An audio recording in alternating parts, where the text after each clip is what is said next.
Welcome. My name is Lisa Marginelli. I'm the editor-in-chief of Issues in Science and Technology. Issues is a quarterly journal, science policy magazine, that is a partnership between the National Academies of Sciences, Engineering, and Medicine and Arizona State University. Today's discussion is being hosted by Issues, along with ASU's CSPO, which is the Consortium for Science Policy and Outcomes. I'm super happy to introduce today's discussion, which is called Federal Research Funding. Is there a fairer way to share the pie? Before I launch into introducing the moderator and these wonderful panelists that we have, I just want to say that our purpose here is to have spontaneous, natural discussions between really smart people about subjects that really matter a lot to the science policy community. And obviously, how we spread research funding around the country, and we have people coming in from Brownsville, Texas, Fargo, North Dakota, all over the place, is of crucial importance. So what we want to do here is to have an excellent conversation amongst these experts, but it also is about how this interacts with society and the science policy community, which is to say all of you who are here in this space. And so the first half of the discussion is a moderated discussion, and the second half includes your questions. So to ask your questions, we ask that you put them in the Q&A function, which is at the bottom line of your screen here. We will be having lots of conversations in the chat, but the panelists are kind of focused on talking to each other. So the Q&A function allows us to sort the questions out and get them to the moderator. And with that, I would like to introduce our moderator. He is Mitch Ambrose. He's Director of Science Policy News and Analysis at FYI Science Policy News, which is a publication of the American Institute of Physics. We also have 4 panelists or discussants. Anna Quider is the founder of the Quider Group, and she's an affiliated senior research fellow at Northern Illinois University. Vanessa Sansone is Director of Policy at the Alliance for Research on Regional Colleges. She's also a professor at the University of Texas, San Antonio. Dina Stroud is Program Director at NSF GRANTED and Lead Program Director at the HBCU Excellence in Research Program. And Chris Nomura is the Vice President for Research and Economic Development at the University of Idaho, and he's a member of the EPSCoR Idea Coalition Board. Thank you all for joining us, and I'll turn it over to Mitch. Great. Thanks, Lisa, for that introduction. And really excited to moderate this session. And so my focus at FYI, Science Policy News Outlet, in recent years has been, there's a lot of interest among policymakers here in Washington about how to spread federal research funding more across the US, and in particular in the CHIPS and Science Act. Lots of new programs are spinning up as a result of that, and we'll get to that in the course of this conversation. But I wanted to start off with a bigger picture question, in that this has been a topic of policymaker interest really for decades, that a lot of programs have been created over the years with, for instance, the EPSCoR program that's focused on geographic diversity, helping states that historically haven't gotten much research funding have some dedicated pot of money to get some research capacity building. And so there is a lot out there already, but the needle hasn't moved all that much. And so I'm wondering, at this current moment, there's another spurt of policymaker interest in the topic. I'd like our panelists here to weigh in on what they view as some of the biggest opportunities and challenges at the moment that are facing this topic. So how about I'll start with Vanessa, if you'd like to weigh in on what do you see as a big opportunity or challenge in this space? Well, thank you so much for having me. I'm really excited to engage in this very important conversation. Just to also add some more about my expertise, I'm also a national expert on Hispanic serving institutions. So a lot of my work focuses on HSIs under the umbrella of minority serving institutions and STEM. So from the work that I've seen, particularly in the higher education STEM area, is there's a concern. So I'll start with the latter part of your question first, about federal state partnerships. In particular, we've seen across time that states are reducing their support for even research and development, among other sources of revenue for institutions in general.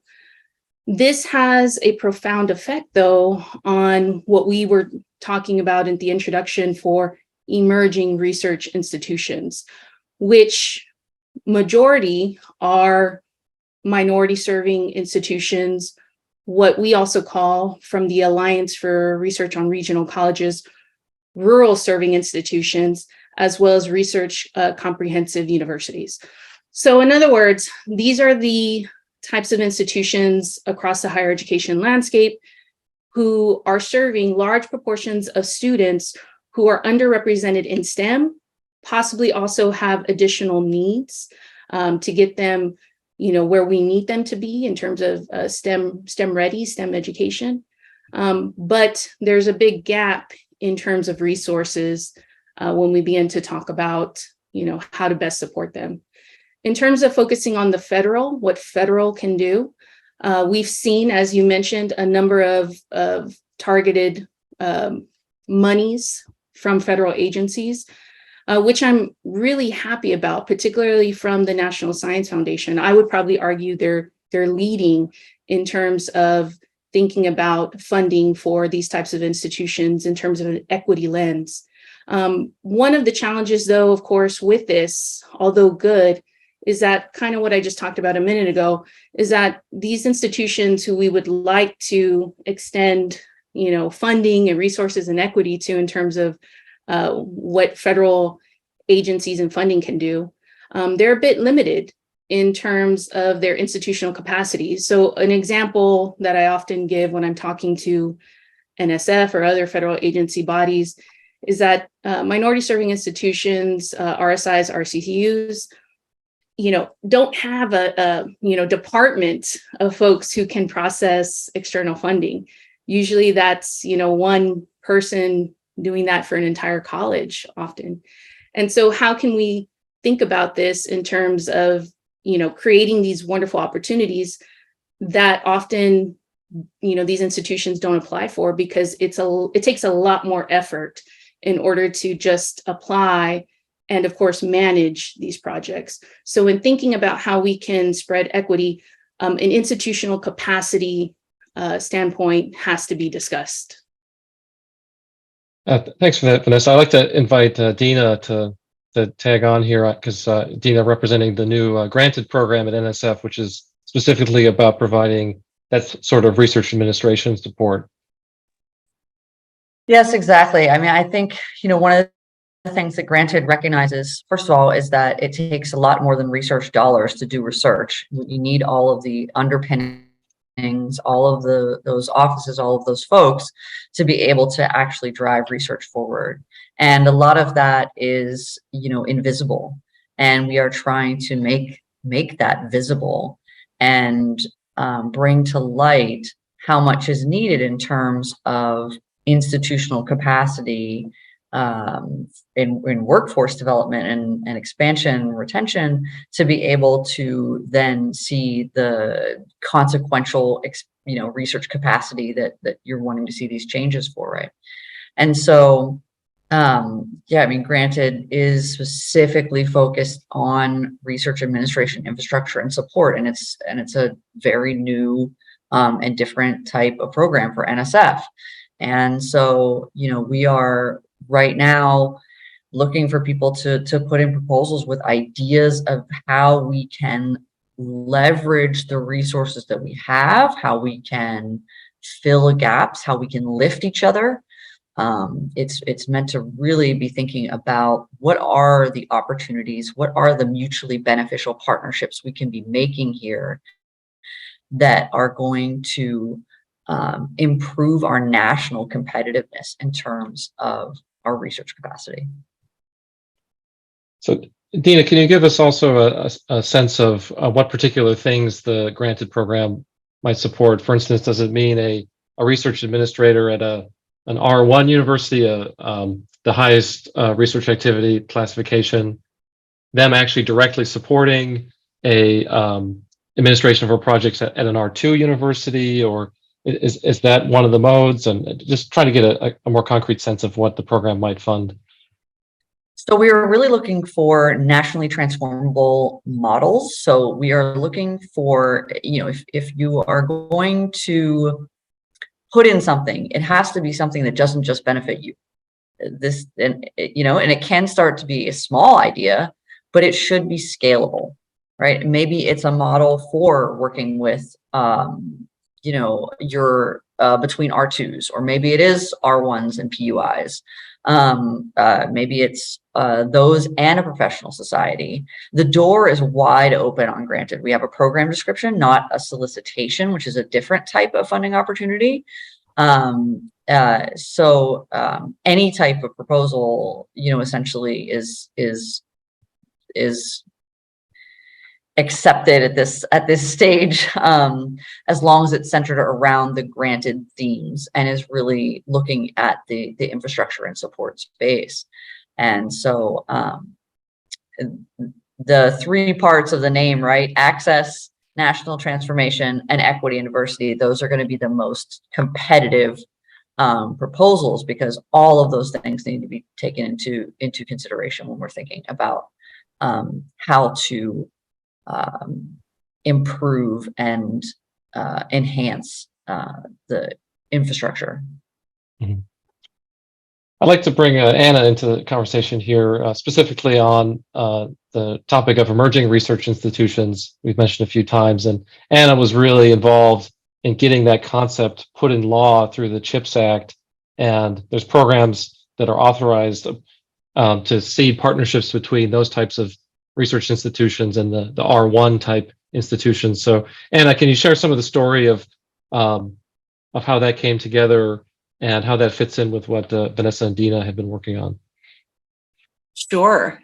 So firstly, I'm really glad to be here with you all. Thank you to Issues for the opportunity to write the article that was just shared in the chat with myself and my co-author, Jerry Blasey. And I'm very glad to be here talking about this issue today.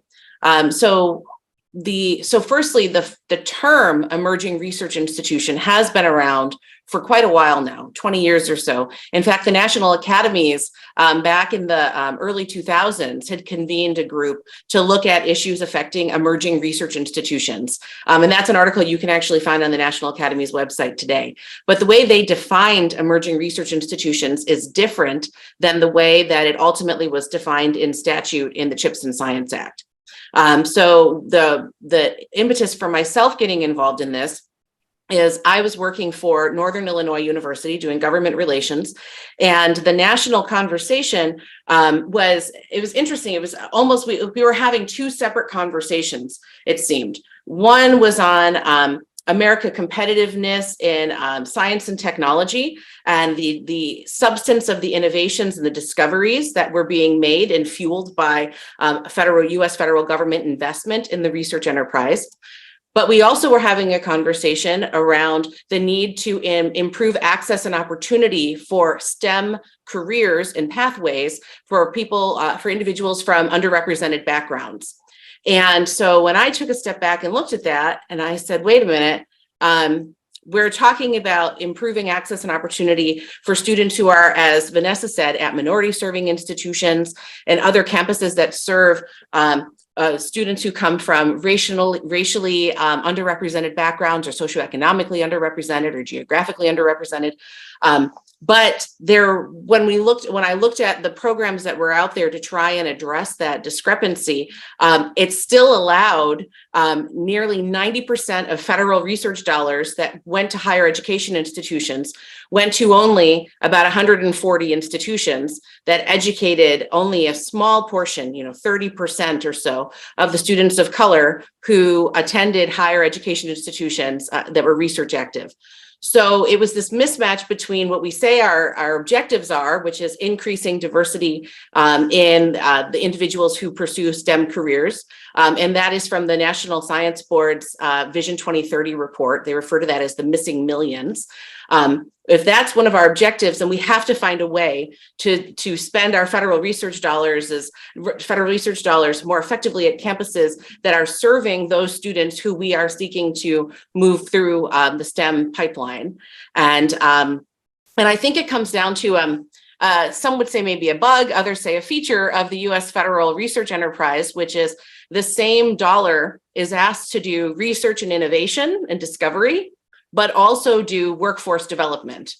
And so when you have to balance the research and discovery and innovation piece against prioritizing and advancing the workforce development piece, I think that that's where you can get into a situation where you have a highly concentrated set of resources going to a small number of institutions that just necessarily can't educate a huge number of students because it's only 150 schools. Yeah. And can you speak a bit more to this is in the article you wrote for Issues, the example of Northern Illinois University being in Illinois, which is not a state that's eligible for the EPSCoR program, and yet it's still serving a population that is underrepresented population, and how this new category of emerging research institution could help universities like NIU get recognized for their contributions. Right. Yes. So thank you for that question, Mitch. So Northern Illinois University is a research a high research activity institution, and it's in the top, I think 250 or 275 institutions in the United States for its research expenditures from the federal government. However, that still does not place it, up into these upper 150 that are getting 90% of the federal research money. And so the way that the EPSCoR program is structured, and I know that Chris will say more about this, I'm sure, is that it goes by state boundaries. And so if you're a school like Northern Illinois University that serves a highly diverse student body in terms of the race and ethnicity of the students educated, in terms of the socioeconomic backgrounds, a high percentage of first generation college students, et cetera, if we didn't have our large, our partners and our friends who are the large flagships in the state, then Northern Illinois University, right? If we were the primary institution in the state, then the state would qualify for the EPSCoR program, but we're not. We have a few large schools that are in that upper 150 institutions. And as a result, the entire state does not qualify for additional support from programs like the EPSCoR program.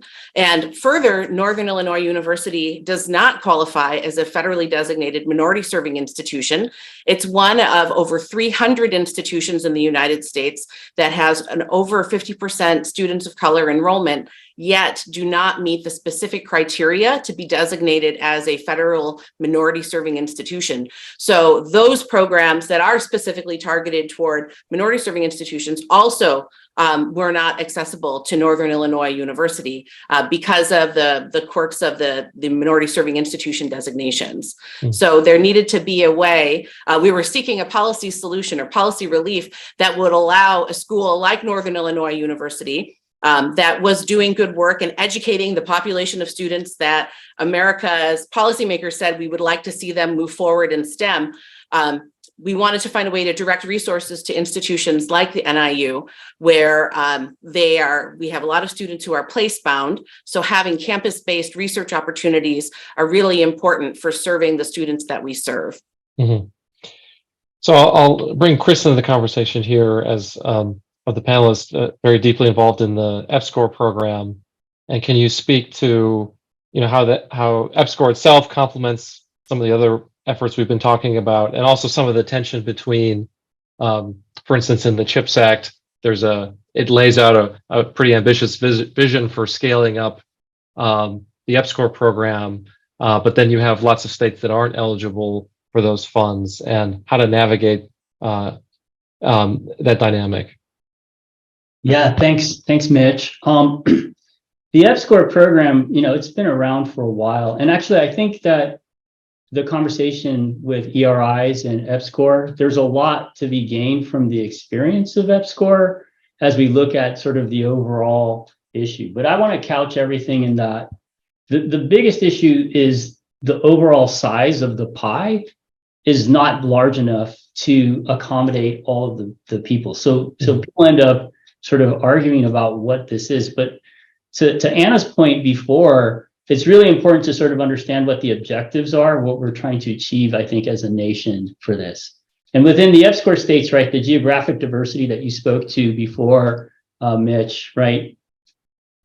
Basically, from any analysis that you look at, and Anna's looked at this too, and I think others, based on what the ERIs are doing, 6 states receive over approximately 50% of all the federal funding for research and development activities in the whole country.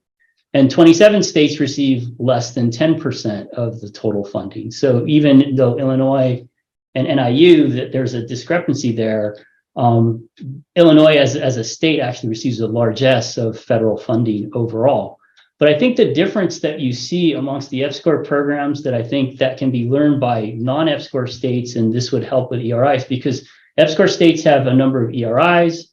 We have a large number of HBCUs. We have about 50% of the HBCUs within the country, within EPSCoR jurisdictions, 68% of the tribal colleges and universities, right? 29% of the Hispanic serving institutions are in EPSCoR jurisdictions. So these same institutions, they cross in between. But I think one of the big differences is part of the EPSCoR programs is that the jurisdictions themselves, the states have a statewide science and technology plan that ties together all the institutions from R1 down into the states. And I don't know how true that is across other non-EPSCoR states in terms of the organization, in terms of how those resources get allocated. So some of this is, I think, to Anna's point, is a federal issue, but some of this is a state issue. Like at the state level, the states are going to have to invest across the variety and the breadth of universities and colleges that are engaged in the research enterprise in their states. It's really dire and important that that happens. And I think the conversations need to be taking place in both spheres, right? The federal government is a really great supplier and base supplier of all of these research funds, but within the EPSCoR jurisdictions, historically, there's had to be support at the state level at some level, and an organizational principle within each jurisdiction that serves each of those jurisdictions sort of independently, because each state is different on how they look at things and so forth. But every state within the EPSCoR jurisdictions is supportive of these programs because of how they can see the ties amongst these universities. And what it's done is, in areas where you might historically have seen competition between different universities, you increase the collaboration amongst those institutions, and that therefore helps with some of that. But even with all of that, the level of capacity building that's necessary is still not enough. I mean, we've seen that the overall research budget as a percentage of GDP, if you looked early on in what I'm going to say are the golden years of research and development within the US, it was a much larger percentage of our GDP in terms of the actual budget adjusted for inflation. And even with the CHIPS Act and these large initiatives, it's still not reaching that level. It's sort of like we've kind of put a big investment for it, and it's a fantastic investment in the future of our country. But we need to be sort of continuously mindful of that and the importance of that for all of the benefits of which it provides. So those are just some comments about that. I don't want to go into the history of EPSCoR, but EPSCoR itself has been an interesting program. Most of those states, in order to qualify, you have to have 0.75% or less of federal dollars, research dollars from NSF coming into your jurisdiction. So it's really a small amount of funds. But overall, I agree with what other people have said in terms of the missing millions. They're just as present in the EPSCoR states and our ERIs within those jurisdictions as they are in our non-EPSCoR states. And so raising the ability of all of these institutions to contribute to that is going to help our nation sort of better compete. Yeah, so I want to bring, thanks for that perspective, Chris. I want to bring Vanessa in as well in terms of the Texas environment. You mentioned earlier the role of state funding, and also Texas not being an EPSCoR state, I'd like you to comment on the dynamic on the ground there now. And also, I know you've done some research on raising awareness about the role of rural serving institutions and regional colleges and how that fits in this huge puzzle we're talking about here. Yeah, so I think I just want to echo Chris for a second here, and it gets to the question that you're asking, Mitch. But before I do, I want to step back, and this also goes into some of the questions that I'm seeing in the chat box here. But you know, with this topic, it's a complex topic. There's a systemic inequity happening, right? And let me break down that statement for just a moment, that it's not one thing contributing to this. It is several things playing into this. And we're peeling away, talking about some of these mechanisms. But at the end of the day, they're all working together to create basically a barrier for a lot of institutions who are serving and enrolling and graduating a number of historically marginalized students, right? So I thought that was important for clarification with us moving forward. But to answer your question, Mitch, you know, in Texas, you're correct that we don't qualify for certain funds. Also in my state too, we've seen a number across the years, state support dwindle in terms of funding for public higher education. What that means is that there's been a recent legislative ideology about what kind of Chris was talking about, where federal should supplant instead of supplement. And it can't be that way. You know, a federal state partnership is a partnership, not a supplanting mechanism. We're hearing a lot of that in not just Texas, but across a number of states with regards to looking at outcomes from the Federal CARES Act. There's some discussion, that the Federal CARES Act took care of these institutions. And so we saw from the current state legislative bodies that are in session or ending their sessions right now, where they reduced some funds, and the narratives were that, well, you got a lot from the federal government. That may sound, like an okay thing, particularly for R1 AAU, or how I define in the report that's in the chat, highly selective, research intensive universities, which tend to be state flagships, also private research intensive institutions, which again are a minority number of institutions in the US. But when you talk about all the other institutions, which the number is actually higher than what Anna had quoted earlier, from my numbers, not counting those institutions, the other types of institutions, minority serving, regional comprehensive, rural serving, are educating over 80% of our US undergraduate population. And that number has increased over the years from 70, which is where I know Anna got that from, but it is currently up in the 80s. So there is, the large proportion of our students, large proportion of our future workforce, large proportion of our future innovation and scholars, innovators and scholars are at these institutions. And so, how do we address this? It has to be a state federal partnership. In that report, some of my colleagues, as well as myself, discuss about one-to-one matching, but we also talk about some conversations with regards to research and development, particularly from federal agencies. There are some questions that I know we're going to get to, but if I can bring some of those forward for just a moment about how do we think about this, federal agencies have a role in this as well. We've heard from a wonderful opportunity with the GREAT program.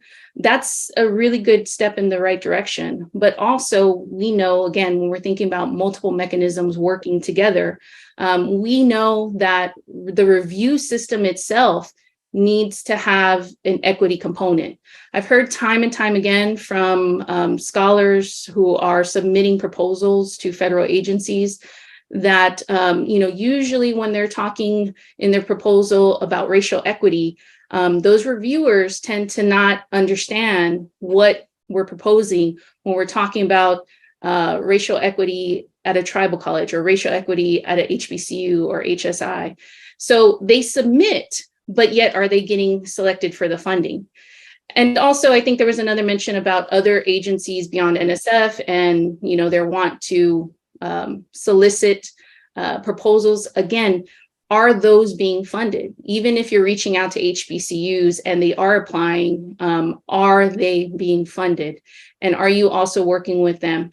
One of the things I think, if I can give my one tiff here, I think in my next role, I guess, in next phase of my career, one of the things that I really want to get at is understanding better if the partnership between a AAU, R1 AAU, and a minority serving institution or any of these other emerging research institutions is the way to go. Because I have heard that as well, that that's possibly a solution. But to me, that's still a form of inequity, because who's getting all the funding when a submission happens?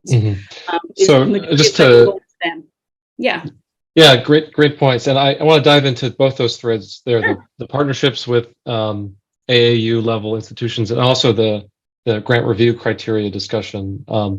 Starting with the latter first. So right now, NSF they have a formal commission underway that's looking at their criteria for reviewing grant proposals. They have the longstanding, there's the intellectual merit aspect, and also the broader impacts on society aspect that's reviewed for all their research. And I think it's I imagine they're thinking quite deeply about what does broader impacts mean, and how might it be adjusted. So if anyone from the panel would like to weigh in on what, as this commission is doing its work, what do you think that they should be looking at and consider changing in the NSF merit review criteria? Maybe Dina, I know you might be limited in what you could say given that you're at NSF, but I'd like to hear your perspective on the topic. Yeah, I think there's probably nothing I can say. Just that it's happening. It's going to take a little while. I know that there's a lot of things under consideration, and not just intellectual merit and broader impacts. I think people are trying to take, and I think this would be reflected in what the National Science Board has said themselves. So I don't think I'm giving anything away here, but I think they're trying to take a really broad view, and be reflective of criticisms and concerns, and actually sort of process that information and think about this process as a whole. And there is certainly, and I can't speak for the agency on this sense, but I mean, there's many of us here that understand the systemic inequities and, really want to be a part of, addressing those issues, which will take a very long time. So. Yeah, I'd like to jump in on this. Sure. So actually, before I answer your question, Mitch, I'd like to go back to something that Vanessa said. And so, you made a really good point, right? If with the agencies doing outreach to the various types of underrepresented institutions, and then the question is, sure, they submit, but do they get funded, right? And so in the CHIPS and Science Act, we created a pilot program that would require for all multi-institution $1 million or more grants coming out of the National Science Foundation, they would be required to have at least one emerging research institution partner, and that ERI partner or partners, if you had more than one, would receive 35% of the grant funds. And so this was, when we were putting this together, we were really thinking about, do we want to create a separate program just for ERIs in the way that we have EPSCoR, which is a separate program for the targeting specific states with specific criteria? Do we want to have one like we have various minority serving institution programs? And we decided to focus instead on normalizing funding emerging research institutions through the regular grant making process. And one of the concerns we had was that if we created a separate dedicated program, that it would be it would be easy to say, well, we're going to put a little bit of money in this separate program and that will tick our box. And then we don't have to worry. We've addressed that issue. And then you can just go on with business as usual. And so that was one piece, is try to avoid the further marginalization of these institutions by giving them a little box to go and sit in. But secondly, though, it was to normalize funding them through the regular process. And so I am awaiting to see how the NSF runs this pilot. I don't think they've announced it yet. So that's something I'm very, very curious to see. And we did think about this 35% of this grant having to go to the ERI partners. And that was to address something that we had heard over and over the years we were developing this policy, which was tokenism in partnerships between larger institutions and the emerging research institutions, where it was, we'll go for a big, multi-million-dollar grant, and if you sign on as a partner, we'll give you $100,000. And so that we were trying to address that imbalance. And it's a pilot, so we'll see how it goes. As you said, Vanessa, it's the jury's kind of out on how well these structures work at addressing these core issues we're trying to get at. But I wanted to make sure that I brought that pilot into the audience, into this discussion, because I think it will be very interesting to see how it plays out. So I wanted to make sure I addressed that. And then, Mitch, to your point, I think that an important factor for the NSF to consider is dual anonymous reviews. And so we've seen I'm an astronomer by training, and we've seen at NASA, they have had success at implementing dual anonymous reviews for allocating their telescope time. And in fact, there's data that shows that the first year that they implemented dual anonymous reviews for the Hubble Space Telescope, it was the first year ever in the history of the Hubble Space Telescope where they had more women receiving proposals than they'd had of men. And so it also, that plays out with first-time investigators and other factors you can look at. So I think that there's other agencies that are experimenting and are developing best practices around dual anonymous. So I would really love to see the NSF really study that aspect of the review process. Yeah, thanks for all those examples. And Chris, I'll let you weigh in quick, and then I'll switch to questions from the Q&A. Yeah, sure. No, I'd like to back up Anna's sort of dual anonymous reviews. They're also, I think as panel compositions come into play for review, the diversity within those panels and who's present at the table is really important. I know that it's a bear to get reviewers and panelists for NSF. It's not an easy task. And so I think the universities also need to, particularly like at ERIs, whether EPSCoR or other types of institutions, we need to be part of that process. And we need to, at our own institutions, make sure that that's part of faculty's ability to go and serve in those roles. And I think if you can get that diversity of the panel, it's really important. I do know that from my own experience on panels and doing reviews, they usually do an anti-bias training right before you go into the review. And I've seen this happen many times where they do this, and then it's summarily ignored by the panel, like going forward. So I feel like the program officers themselves, I'm not saying they don't believe in it, but they need to be able to enforce those views going forward. I think that NSF is really trying to work in these areas, but these are just some ideas that might be considered going forward, probably are already under consideration.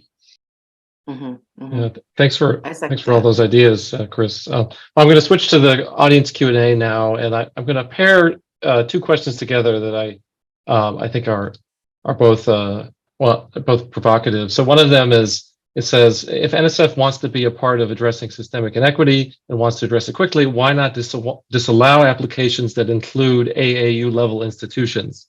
Because continuing to put money into these institutions perpetuates the inequity. But then we have another question that says, how can you argue for the importance of research at non-research intensive institutions in terms of student success? I'm in humanities, which gets virtually no federal research money, even at the R1 level. So how can we argue for faculty research being key to student success? So I think between those two questions, you get the sense of a lot of the nuances at play potentially in even at R1 institutions, you have certain disciplines that are not all that well supported, but then also a proposal to specifically exclude that tier of institutions from research competitions. So any thoughts on those questions? So I'll jump in really quick and just say that I think that you don't want to necessarily exclude AAUs. I mean, obviously, all of the key here is what are the outlying outcomes that we want for science research, et cetera, for our nation, I feel. And clearly, the AAUs and the R1s play a significant role in that. You can't discount their contributions. I think what we're talking about here is we want to raise the level of all institutions and the capacity and ability of our population to contribute to these great outcomes that we've seen at AAUs, and we've seen them from ERIs and from EPSCoR states. We've seen them from all of these different areas. But how do we grow that so that there's a larger impact overall for the country? So it's complicated in that, yeah, there's a meritorious process, but there's a biased process. And so, as Vanessa's pointed out, it's a very complicated issue. But I do think that we need to look at this as all of these institutions need to be able to contribute at the highest level possible. The other thing I would say is that for various disciplines, I think within the disciplinary norms of your sort of research or expertise, the faculties and the departments, I think, generally understand that there's differences in funding, and those expectations may not be the same for each one. I certainly think that's the case here at the University of Idaho. But we do expect people to go out and go after external funding as a mechanism that other people external to your institution are reviewing what you're doing, and you're part of a larger research community. So to me, like, although the dollar values are important, I think it's just as important that you're recognized amongst your community of research peers for your contributions to your field. Anyone else want to weigh in on this? Yeah, but I saw you unmute, Vanessa, if you want to go first. Oh, thanks, Anna. I just want to, I think Chris said it really well. Just more succinctly, it's not a and or, right? Like, it's not a zero-sum game with this. And I think, if we were to, exclude R1 AAU, exactly like you said, they do contribute, right? So we would be excluding that contribution to our society. So there's that. With regards to the second question, though, how do we, how does this contribute to student success? There's been empirical research, tons of empirical research that has demonstrated time and time again the influence of introducing, exposing, engaging undergraduate students in research, and the contributions to their success, particularly them graduating and earning a degree.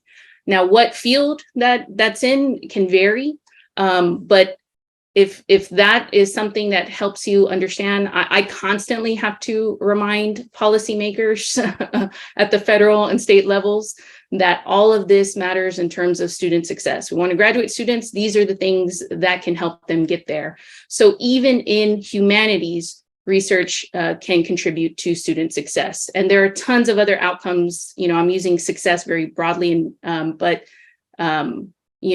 science, research identity, academic identity, right? These are things that exposure to research contributes to, even in humanities. Anna, do you want to add to that? Yeah, I completely agree. I hope that folks don't leave here with the impression that this is an anti-larger institution panel, because this is not. Right. This gets back to that question that fundamental issue I mentioned at the beginning. A single research dollar is asked to do research, discovery, and innovation, and also workforce, right? And so that's the students participating in the research activity and the outcomes of the research activity. So the question is, how do we find this balance between the institutions that have a lot of the infrastructure for completing research, that have the track record, the historical track record, that have the administrative capability to do complex research projects and large-scale research projects? How do we balance that and the tremendous benefits that we have from society, from those institutions, with the reality that they are limited in the number of students they can educate and the number and the demographics of the students that they bring through their institutions? That's just what we have to balance against. And so some of the research that Vanessa just mentioned in the issues article that was linked earlier, that I do cite some of that research about the tremendous benefits to students of participating in research activities.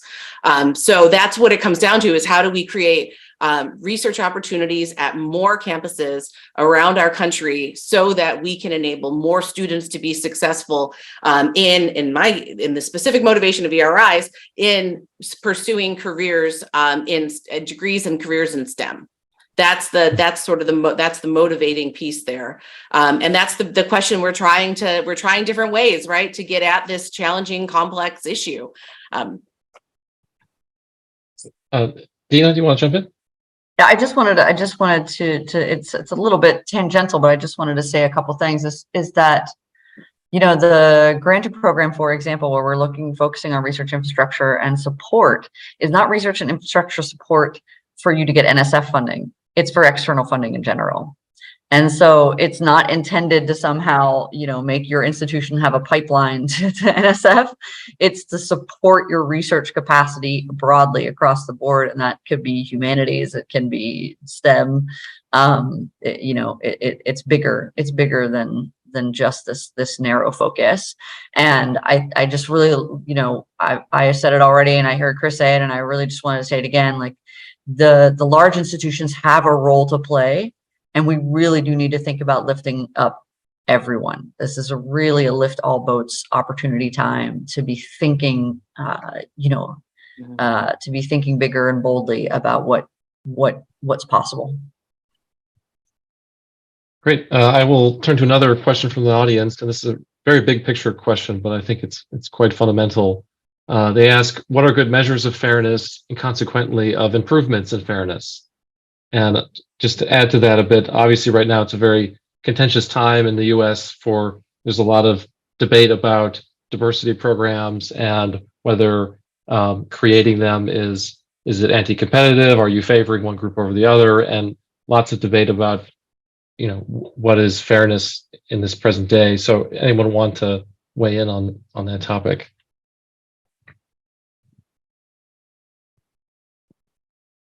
Well, I think it depends on how that's being codified right now from your perspective on it.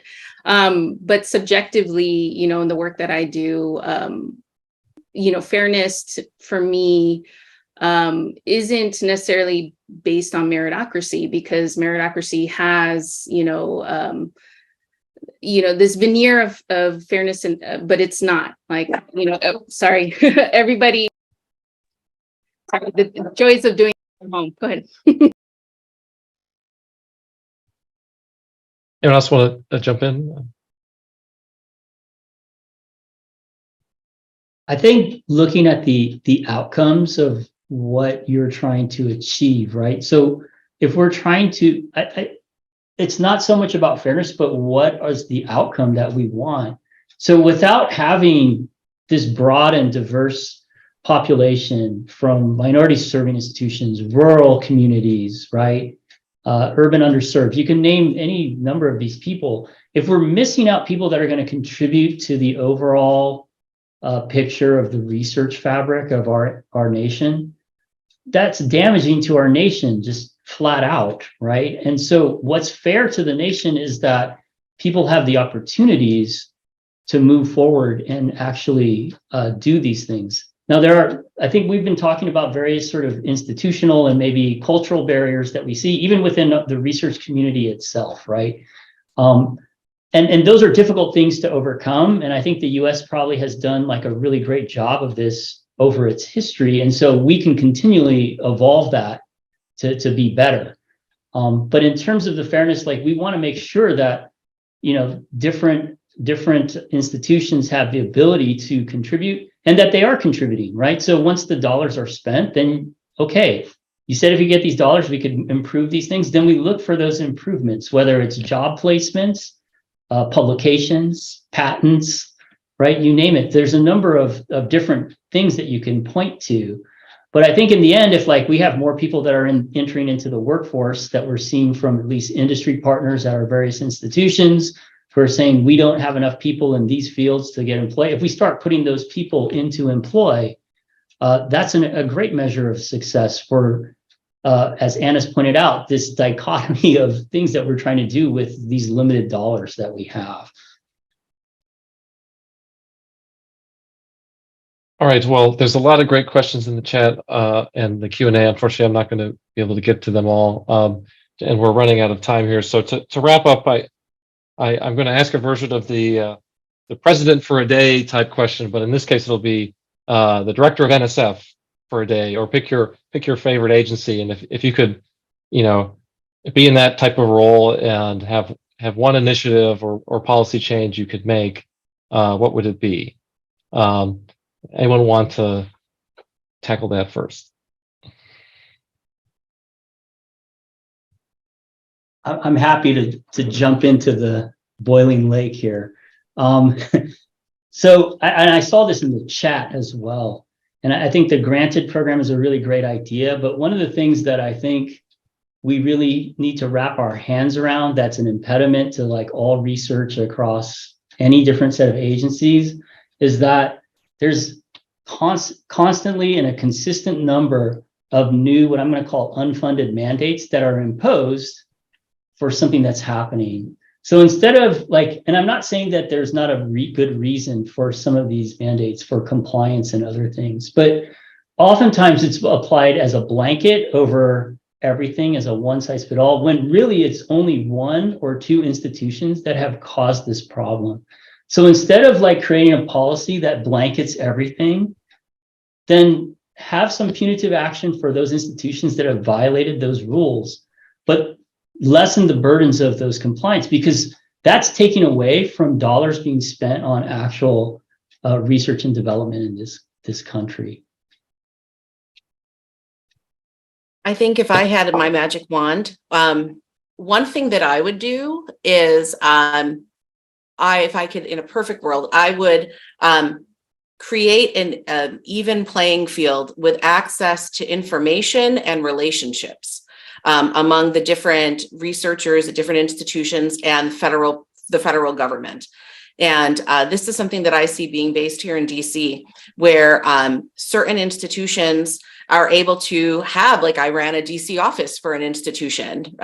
And so that itself allows you to have more ready access to relationships and information. And I think that, do not get me wrong, the National Science Foundation in particular is wonderful about transparency and openness and sharing information and encouraging people to reach out to them. And I think the NSF is really a model in the federal government of seeking that type of engagement. Nevertheless, you run into the issue where I've had faculty who say, I'm encouraged to meet with my program officer at my professional association conference, but to go to the conference, you need to have grant funding to be able to pay to go to the conference, or you need to have institutional funds to go to the conference. So there can still be some barriers on the relationship piece. But anyway, so that's what I think. If I could normalize that and also address human nature, where, as Chris was saying, when you're looking at selection committees and panels, you go to, program officers are busy, overworked people, and they often go to folks who they know are going to get the job done. They know that they're going to do a good job. It's easy for all of us in our professional lives to kind of have regular actors that we go to when we need to get things done. And so I would find a way to address the human nature component of it, where it's easy to go to the same people that and that it just kind of perpetuates the system and the cycles that we have with who has access to information and relationships and opportunity. Great. Vanessa?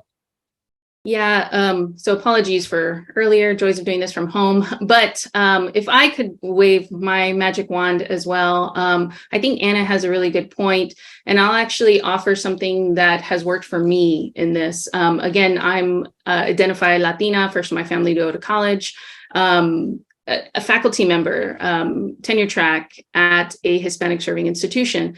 One of the ways that I've been able to do very well with grant funding, research and development is participate in what I would call train the trainer type programs, where NSF has funded innovative ideas that bring scholars like myself together to learn from folks who have done really well in their grant proposal writing. So not, exactly kind of what Anna said, like share the wealth of information, share the relationships, help us understand how this system works. That's the only way that I've been successful. And so I want to thank NSF for taking initiative and being bold with trying to address this, because it's a heavy lift, and I've seen a lot of good work from this agency's part that I'm hopeful other federal agencies will also do. But that's one way that I think can work on a broader scale.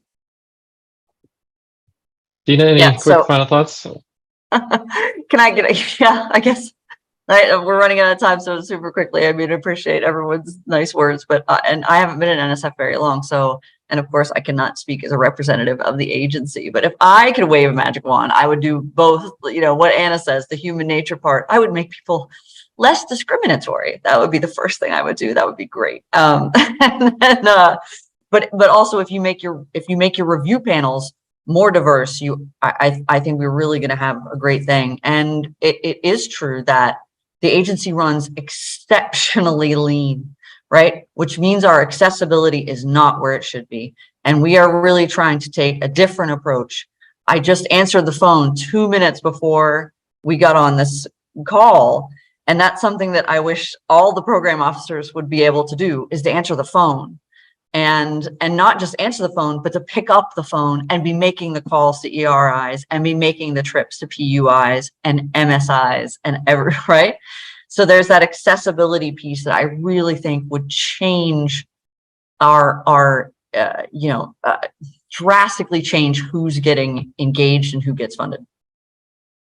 So thank you for that. Mitch, can I jump in? So that's exactly on this issue, Dina, of accessibility and starting to create those stronger relationships, and just the pipeline of information. In the chat, there's been dropped a link to sign up to receive emails from the Emerging Research Institution Coalition, which is an organization that I'm co-founding with my friend Jessica Venable from Thorn Run Partners. And I encourage you all to sign up. We really want to be part of creating this dialogue between emerging research institutions and the federal government, and amongst each other as well. Well, thank you everyone for the perspectives. This was really great. I'll hand it back over to Lisa to wrap up. Hello. What a fantastic, excuse me, what a fantastic conversation. Thank you so much.